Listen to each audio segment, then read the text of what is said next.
Hi everybody, it's Deborah here. Welcome back to my channel. Today we're going to talk a little bit about mind, thoughts, and thinking. So the mind is a very kind of slippery slope. It's basically a conversation that many people can find not so easy to talk about. Because first of all, scientists can't actually tell us where in the body the mind is. So usually when we think about thoughts and thinking, we point to our head. But nobody has actually proven that where the thinking process takes place is in your head. It's like where in the head, okay? So none of that is really been proven yet. And then from a yoga perspective, from the yogis' perspective, they believe that mind is a force of energy. So there's a force field of energy, and that force field surrounds the body. So really implying that the mind is not inside the body. The mind is outside of the body. And also that as humans, collectively, we share this energy field. And so it makes a little bit of sense, because if you think about your thinking process, and of course, people like Buddha have said that whatever you think, your thoughts become your habits, and your habits become your life, and so on, right? There's that. I'll have to put that quote in for you. So basically, what the yogi's perspective on it is that there isn't really any new thought. So as an individual, if you're having a thinking process and perhaps that thinking process is bringing you into some kind of pain or suffering, then you can actually help yourself. So that's the good news about it.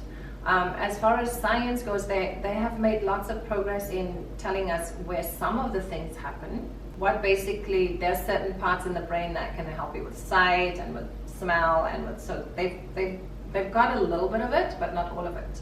The main thing that we want to talk about today actually is thoughts. So what you can know and what I can know for sure is that the one thing is we keep thinking these thoughts.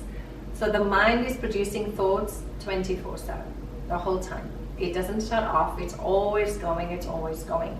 And personally, I think that the mind is doing this at our service. It's trying to help us, it's trying to navigate us through making better decisions. But unfortunately, all this information that the mind has, guess what? It comes from the past. All of it. That's why humans, we are so afraid of death, because your thinking process doesn't know death. So it's very afraid of what it doesn't know. Also, we are very much afraid of the future. Like if you watch your thoughts, you will see that thoughts are constantly vacillating between the past and the future. And in the past, we have lots of regrets, things we didn't get to do, things we regret. And then when the thoughts come towards the future, there's a lot of anxiety. How am I going to, will I be safe next month? Will I have enough food, and so on. So the thinking process can really be, we can get a grip on it to understand how it works. So when I was growing up, when I was young, I honestly didn't know that I wasn't my thoughts. I thought that whatever my mind came up with, whatever thinking process I was coming up with was truth, and it was my truth, and I would judge the whole world from that place. And it was kind of almost having like a yardstick. So you have your yardstick, and when somebody else gives you some information that doesn't go with your belief systems, then you didn't believe them. And sometimes you would even avoid those people or things because you're so set in what you believe.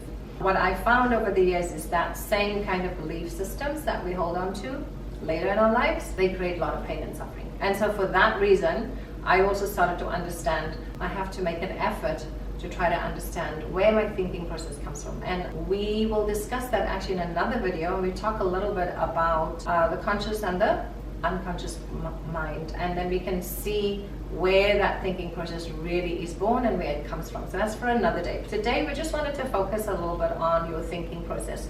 So a lot of people will say, if you're having a negative thought, you have to replace it with a positive thought to have a better outcome. So that's one way of looking at it and doing it, but that's coming from a place more of judgment. When you can allow yourself to notice, here's the key, okay? When you can just allow yourself to notice, you're going to start to see a pattern. And what helps us? I'm always going to come back to this one point. Do you know what helps you the most in this? Meditation. Okay? meditation and also yoga practice, because in the yoga practice we're using the body to expose actually what your thinking process is on. The thinking process, where it comes from, and also what is it trying to do. So it comes from, obviously we do need to have a thinking process, because you need to know your name, you need to know where you live, you need to make decisions on a daily basis about your health, about where you're going to eat, what you're going to eat, and so on. You need it, okay?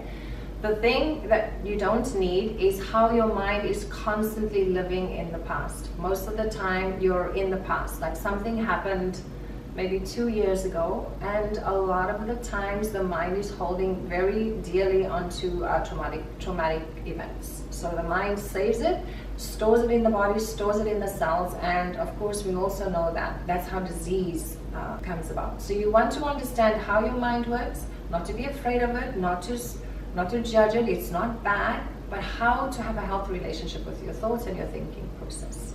Okay, so the health relationship is just to be able to observe when your mind is taking you into the past. You always want to try to come back to what's happening now.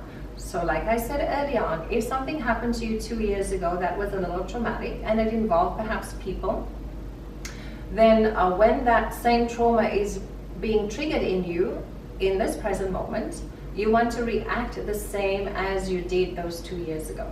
So what you want to do is you want to bring yourself back to what the present moment is offering you and what is new and what you can learn new about it.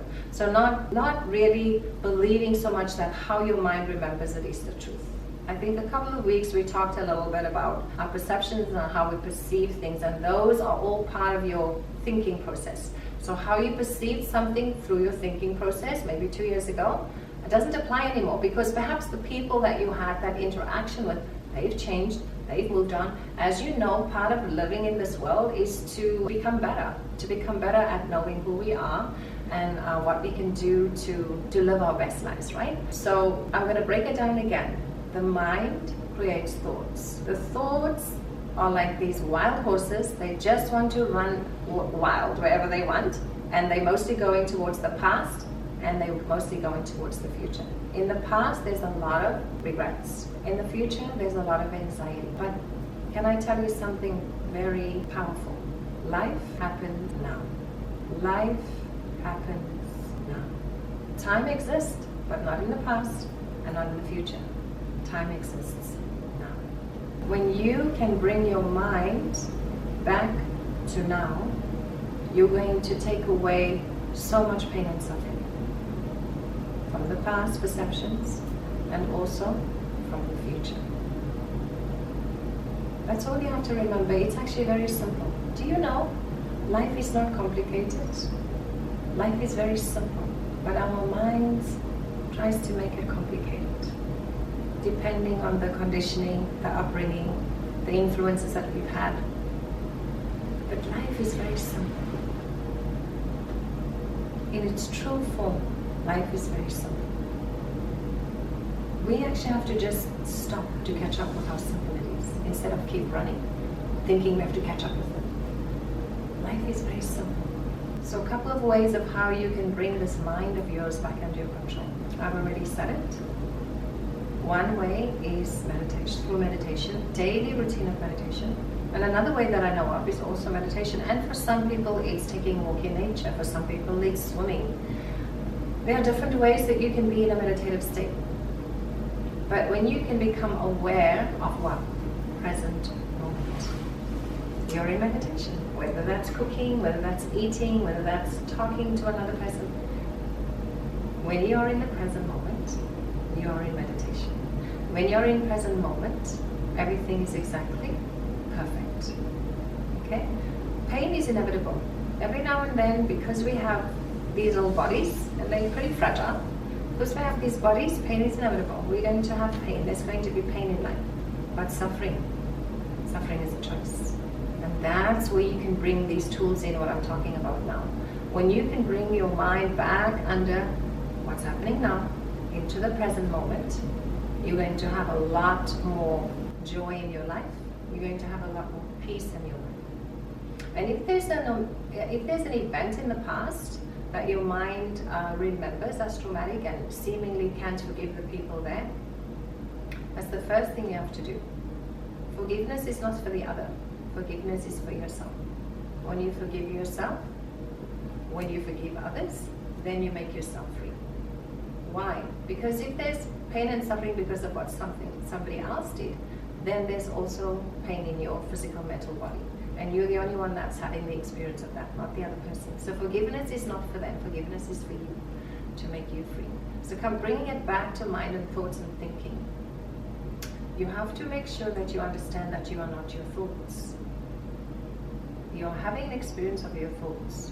Your thoughts are coming to you from a collective, and your thoughts are coming to you from your past experiences. So your mind actually tries to help you so that you don't go through that trauma again.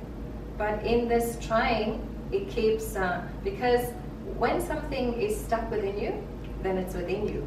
And the mind keeps trying to figure out ways of how you cannot come into contact with that trauma again, but again and again and again. It happens why? I'll tell you another thing. What you resist will persist. So if you get anything out of this talk today, I want you to remember this. I am not my thoughts. I am not my thinking. And particularly, I would like for you to catch yourself out when the thoughts are creating negative things about other people or places. You gotta catch yourself out. We'll go back to last week's talk that I had on YouTube about perceptions. Okay? Perhaps you had a perception somebody did something to you, or perhaps they did something to you. But again, forgiveness comes in for you to set you free. So that when that thinking pattern wants to come back to you, then you have a tool. What you can do, you can sit and you can meditate. Even if you just sit and watch your breath, a couple of deep breaths, and just remember that you are the breath, to help you to bring you back to the now. So, what am I saying in all this? There's one way out. Present moment. There's one way out of your thinking process. It's called present moment. But we have to practice it. I'm going to make another little talk on discipline and practice. It's going to help you to understand a little bit this. So you can say, I'm committed to living a healthy, happy life, but I don't want to be committed to watching my thoughts, feelings and emotions. So the thinking process also triggers the feelings and emotions. So you have to start with the thinking. You have to purify your thinking system. And that thinking system again comes from the childhood, comes from the first few years when we're very vulnerable, the upbringing, the surrounding. And so we created a thinking process. It's like an operating system that we're coming from. A thinking process to help us, to protect us, to keep us safe. But now that we are adults, we don't need really that much protection. Some people, of course, still do. But for the most part, most people, when they become adults, they are not 3-year-old and 5-year-old, and they're not as vulnerable as those children usually are. So you can make a decision to keep a watch when these thoughts want to come in. And what do? They trigger in you something that's going to make you act in a way that's going to perpetuate a cycle. So the thoughts are triggered, the emotions, the feelings are triggered, and then the actions is there. And that's what keeps us stuck in the loop. How do you want to get out of the loop? So remember, if you want to be free, if you want to be happy, if you want to have joy in your life, you have to take responsibility for your thinking process. So remember that I am not my thoughts, and life is happening now in the present moment. That's how you can bring yourself back. Time and time again, it's going to help you. When your mind wants to run off to the future with all the people are unsure what's going to happen, come back to the now, because time is happening now. Life is happening now. I hope that helps you a little bit when your mind tries to attack you with thoughts and thinking process that's not what you want. Thanks for watching, everyone. Don't forget, click on the link to subscribe. And just remind you that I've launched my new podcast, and I'm going to leave the link in the bio here, so you can have a listen and maybe share it with your friends. See you next week.